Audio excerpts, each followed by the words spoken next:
All right, what is going on, everybody? Welcome back to another day of SaberSim's DFS office hours. Today is a Monday, June 24th of 2024.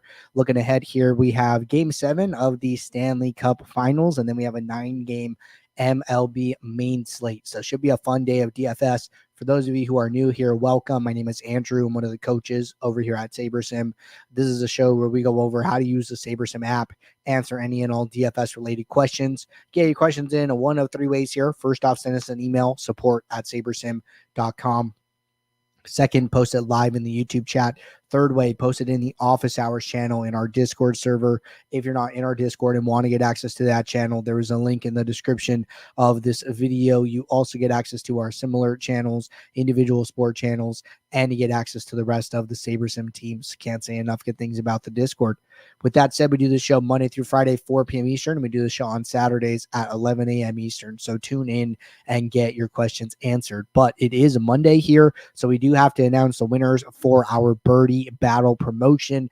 For those of you who aren't familiar, it is a summer golf promotion that we have been doing all summer long here. I'll drop the link to this page in the description of the YouTube chat, where we are ultimately giving away 2 tickets to the 2025 Masters. So we are pretty far down the schedule here. I'm sure most of you have heard about it, but we are just finishing up the Travelers Championship now.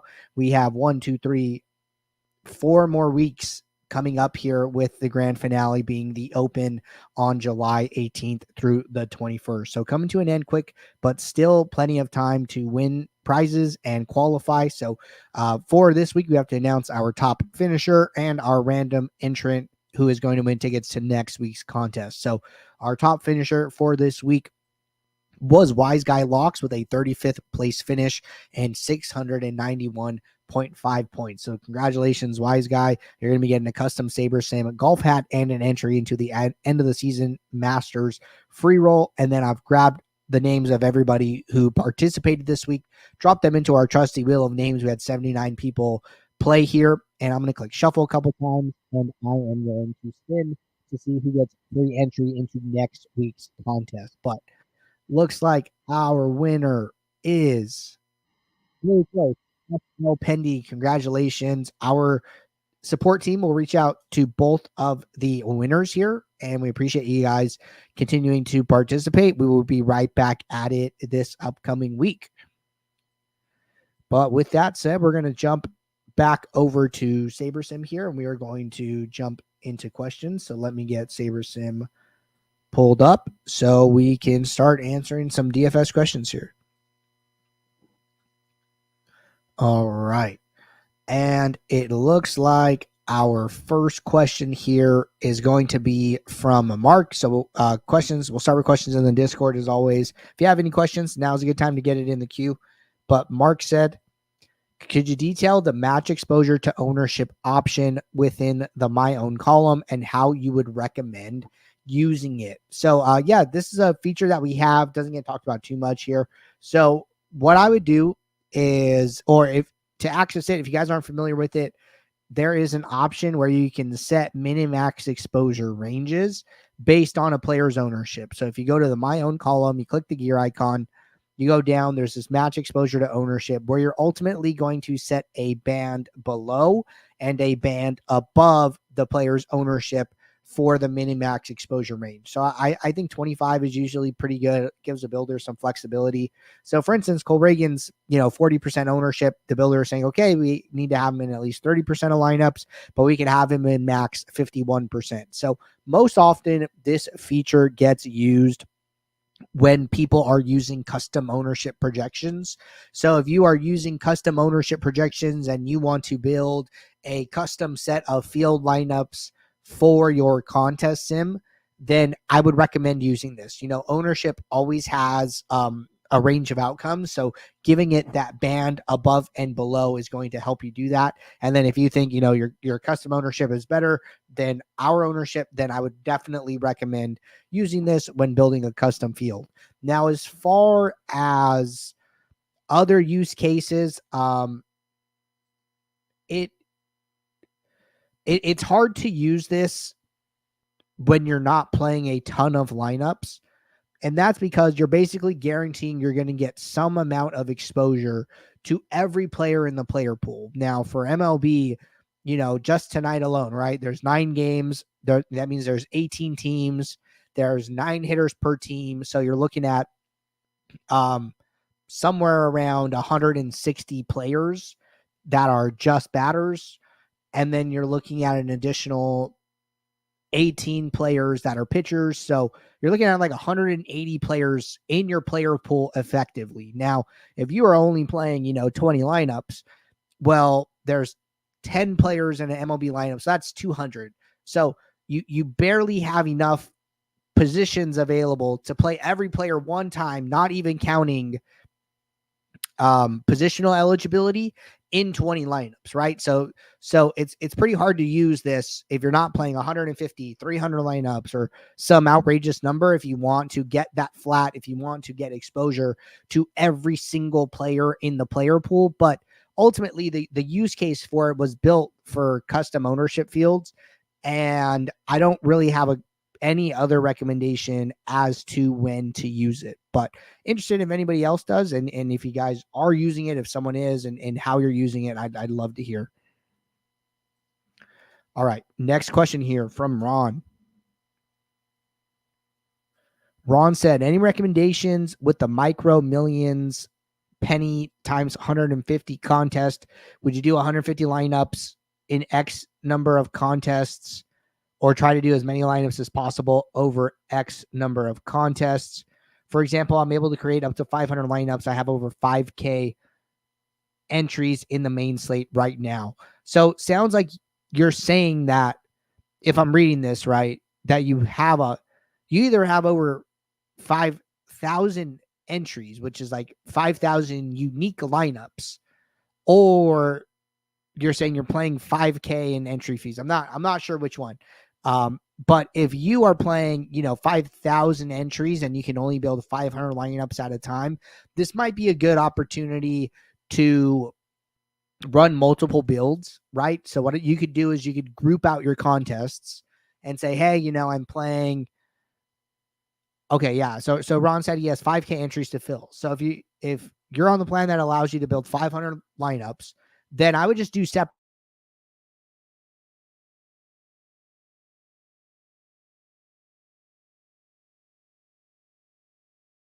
do 500 for X contest in this other build, et cetera, et cetera.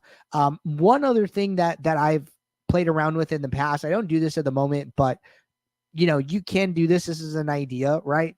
Is to determine which contests you care to win.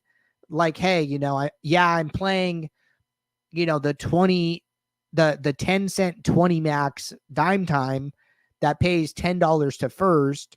But if you have 5K entries, like 5K total entries, your cost of your lineups is probably a lot higher than, $10. And like $10 isn't really going to move the needle for you, right? So basically it'd be like going through your contest CSV, seeing which contest you actually care to win, and then building that many unique lineups. Like, yeah, maybe you have 5K entries to fill, but maybe you only care about 2,000 of them. And so what I would do is, run the multiple builds, but it'll be less, and build 2,000 entries. So 4 lineups, and then just duplicate them across the others. So, that, 5,000 unique entries is a, kind of an extreme case. And I think there's an opportunity to figure out, hey, which contest do I actually care to win?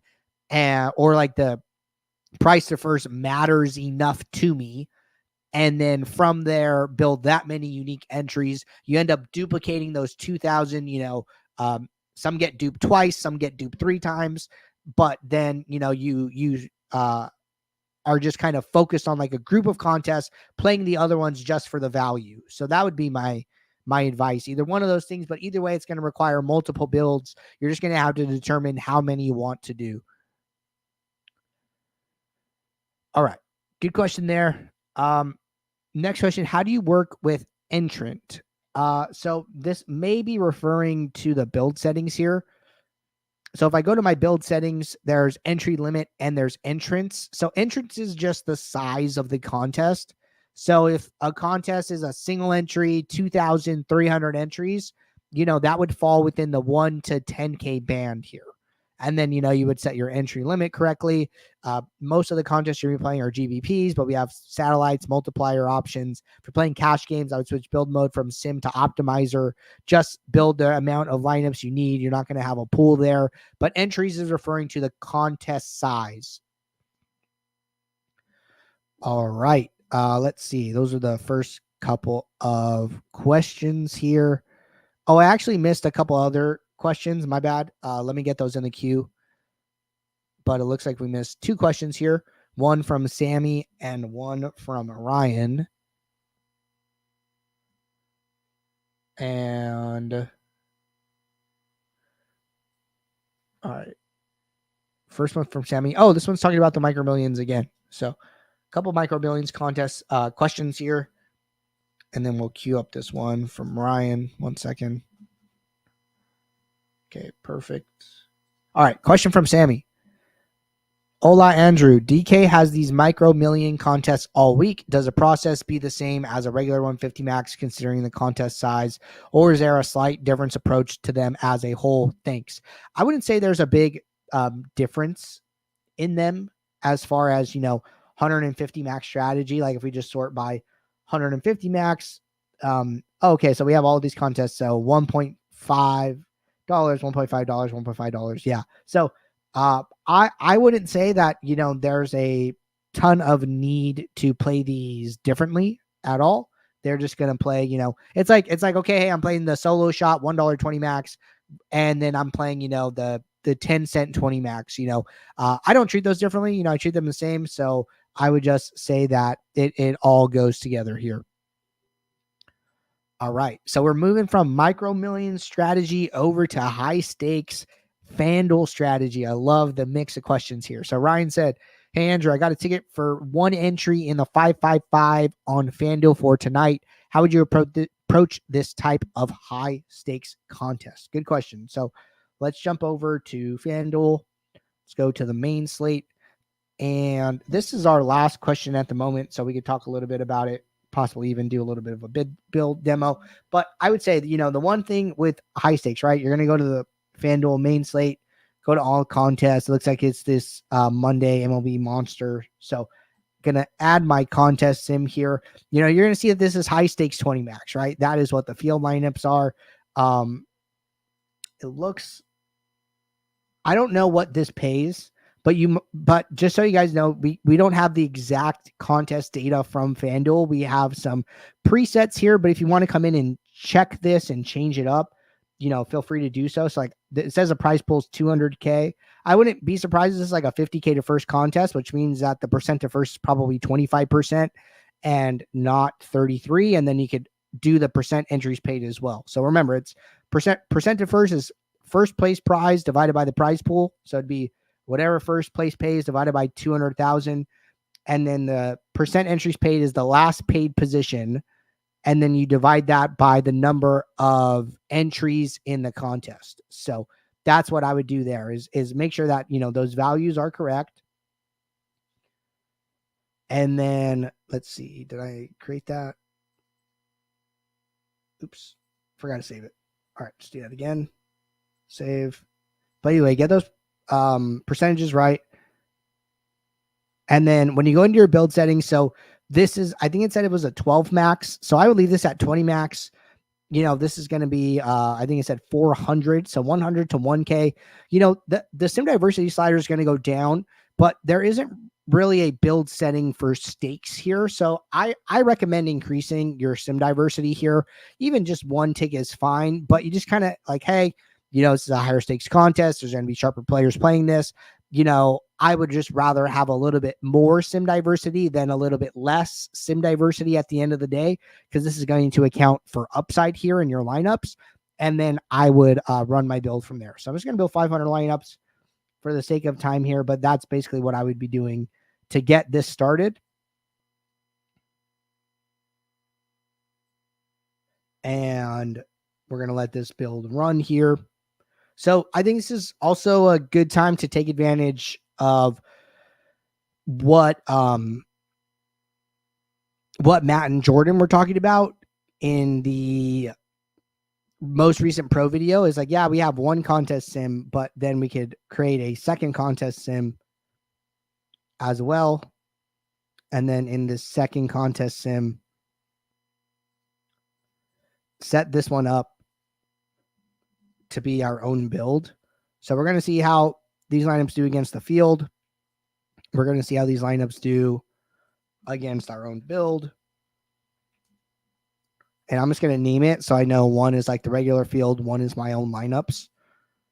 And then we're going to kick this off. So in case you guys missed it, our most recent pro exclusive video, one of the great reasons for being on the pro or ultimate plans is we come up with some of this more theoretical gated content going deep into DFS theory, and we can get some usable practices from that, right? So going to first come in here, and the way that they talk about using it here, a couple different ways. One of them is to come in here and filter lineups out that do well against the regular field that we expect. So I'm going to take my contest sim, put a filter for sim ROI greater than 0. And then you could even go and do the same thing for the lineups from your own build, right? Like, hey, show me lineups with sim ROI greater than 0 from both builds. And then now, we've taken 500 lineups. So we've gotten down to 167, which is kind of low. But I mean, in this case, we only need one lineup, right? So like when we're trying to find one good lineup, this is a decent way to do it.